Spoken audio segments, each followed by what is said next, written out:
Welcome back to Plastic Models by a Regular Dude. And my next project, the Tamiya IL2 Sturmovik in 1/48 scale. First things first, this video series is going to be very short. I'm not going to do a step-by-step of this build. I'm going to keep it brief. I will just touch base from time to time, talk maybe a little bit about some of the things I'm putting together, maybe assemble some stuff on screen while I'm just blabbing about who knows what, and keep it short. So I will do a final video that will be a little bit more in-depth, talking about my thoughts about the kit and how it fits into the beginner, intermediate, expert range. Give my recommendations there and just talk about the overall, experience of building and painting the kit, and then a slideshow, of course. But yeah, just going to touch base from time to time. I'm not going to make it real lengthy. I'm thinking maybe 3 videos max. That's what I'm shooting for, and shorter videos, not big long jobs. So that's it for this quote-unquote intro. We're ready to start building. So with that, step 1.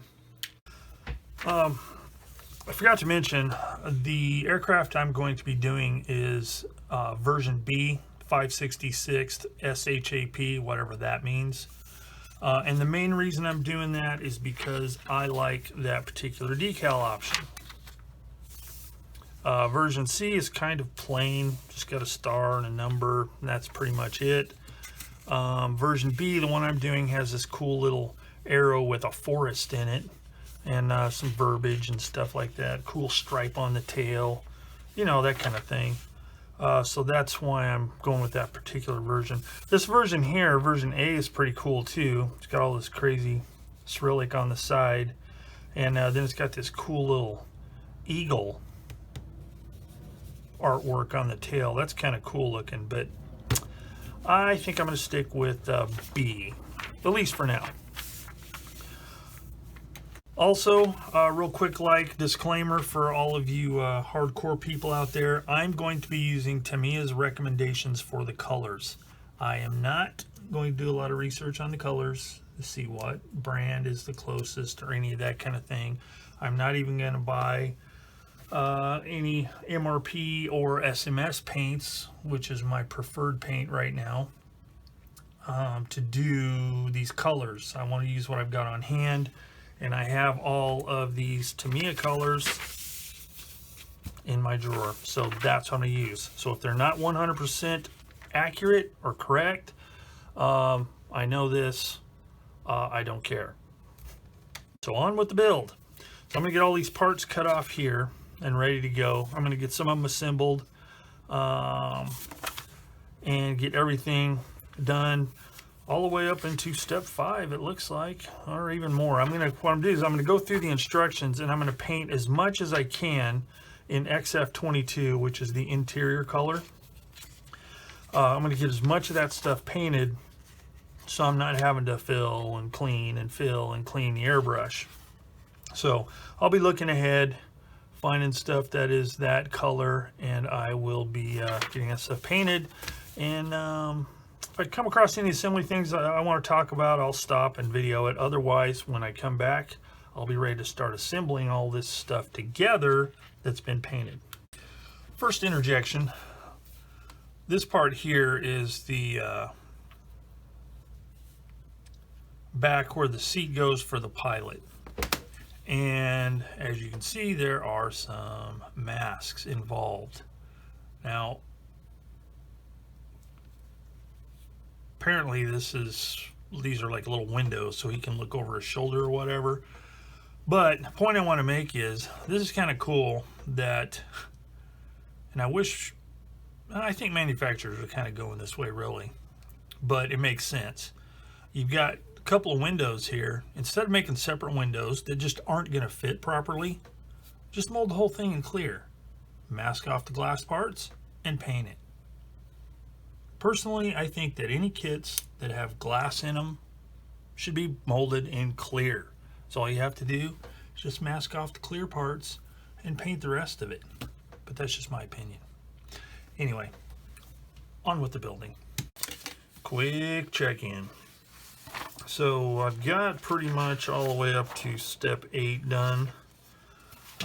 Fuselage together, the cockpit and the gunner's compartment done. While I was waiting for some stuff to dry, I put the bombs together. I still need to sand those. The horizontal stabilizers are done. The gun mount for the rear gunner, that is done. Landing gear is ready to go, painted. Tail wheel painted, ready to go. Wing assembled and ready to go. So I've got the figures. I wasn't going to use them, but I decided I would. Got them glued together. Well, this one glued together. This one I didn't have to really glue anything together. He's all one solid piece, but they're ready to get some paint. But I'm waiting for some face paint to come in.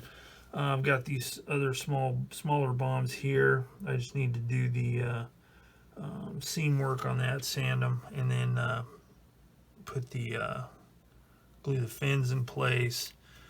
So not really a whole lot to talk about here. This is going together quite well. Let me zoom in. You can see the cockpit. I used the decal seat belts. Not really sure if I was going to put the pilot in, so I'll just dump the pilot on top. It'll be fine. But all this stuff's fitting together really good. Seams are pretty easy to take care of.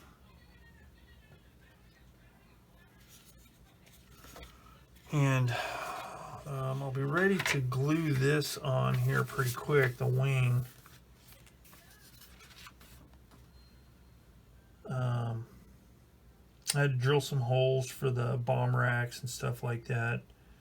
So really, a lot of small parts left. But let me show how this fits here. Put this little tab in first.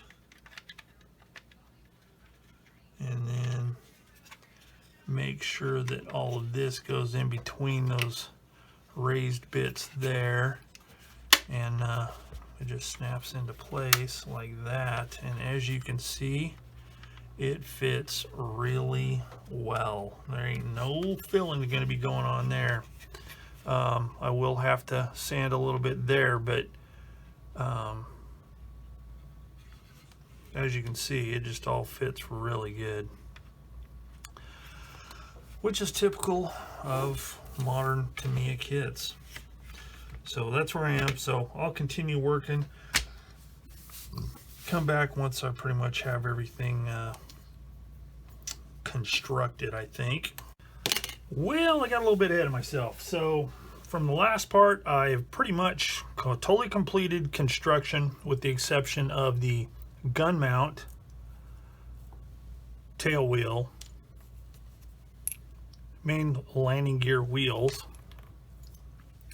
propeller and associated parts, and the bombs and such. And there's a few little parts like on those there pitot tubes and an antenna, and I need to glue the exhaust in place, horizontal stabilizers, but that's all going to happen after paint, which I've already started. As you can see, I've got the lower color on, which is Tamiya XF23 per the instructions. And I will reiterate for those of you out there who are Soviet aircraft aficionados, this may be the wrong color. I don't know. I know nothing about the colors. I really know nothing about Soviet aircraft other than that they fly. So if the colors aren't exactly the correct colors, find it in your heart to forgive me.